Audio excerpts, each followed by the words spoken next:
Hello friends, welcome to my channel Laluk Blogger. আজি মই আপোনালোকৰ ওচৰলৈ এটা ৰেচিপি আনিছো। ৰেচিপিটো হৈছে আলুৰ দম আৰু এই আলুৰ দমটো কেনেকৈ বনাব পাৰি তাকে দেখুৱাব বিচাৰিছো। আৰু এই আলুৰ দমটো বনাম এতিয়া মই নতুনকৈ যেটো আলু মাৰ্কেটত ওলাইছে সেই আলুৰে সৈতে বনাম আৰু অকনমান আলুৰ দমটো আপোনালোকৰ গ্ৰেভি টাইপৰ হ'ব। গতিকে আহকচোন আমি ভিডিঅটো চাওঁ। প্ৰথমতে মই আলুখিনি বইল কৰি বাকলি গুচাই লৈছো। এতিয়া মই প্লেটত লৈছো ধনিয়া, গোটা ধনিয়া, চব গুটি, এখিলা তেজপাত, শুকান জলকীয়া, জিৰা, শুকান জলকীয়া পাউডাৰ, গৰম মছলা, পিয়াজ মিহিকা কাটি লৈছো, বিলাহী কাটি লৈছো আৰু ইয়াত আদা আৰু নহৰু লৈছো। এতিয়া মই আদা নহৰু এইখিনি পিছি লম আৰু পিয়াজখিনি মই অলপ ভাজি লম আৰু মছলাখিনিও ভাজি লম।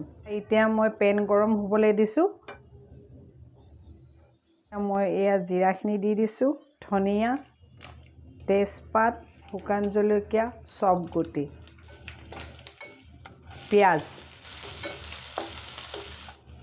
পিয়াজখিনি ফ্ৰাই কৰা হৈ গৈছে।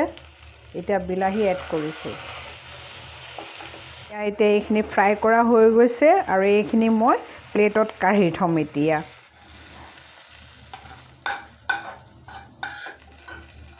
কেৰাহীতে মই এতিয়া আকৌ অকণমান তেল দিম। মই এতিয়া এই আলুখিনি ফ্ৰাই কৰি ল'ম।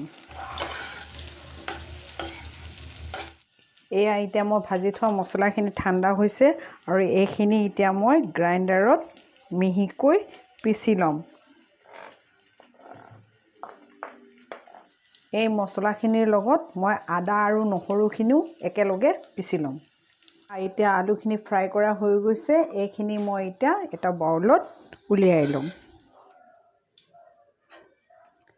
আৰু যিখিনি মছলা আছিলে সেইখিনি মছলা মই পেষ্ট বনাই লৈছিলোঁ। সেই পেষ্টখিনি এতিয়া মই এই তেলত ভাজি ল'ম। এতিয়া মছলাখিনি ভজা হৈ গৈছে।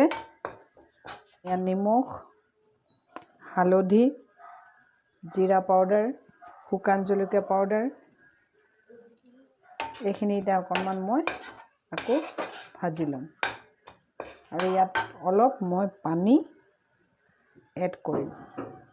এতিয়া মছলাখিনি মোৰ ৰেডি হৈ গ'ল আৰু ইয়াত এতিয়া মই আলুখিনি এড কৰি দিম।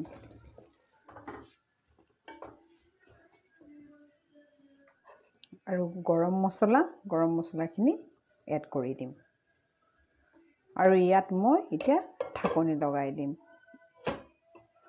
এইখিনি মই 5 মিনিটমান হ'বলৈ দিম। 5 মিনিট পিছত মই ঢাকনিখন গুচাই আকৌ চাই ল'ম। এতিয়া মোৰ এই আলুৰ দমখিনি ৰেডি হৈ গ'ল আৰু এতিয়া মই ইয়াত অকণমান ধনিয়া পাত দিম।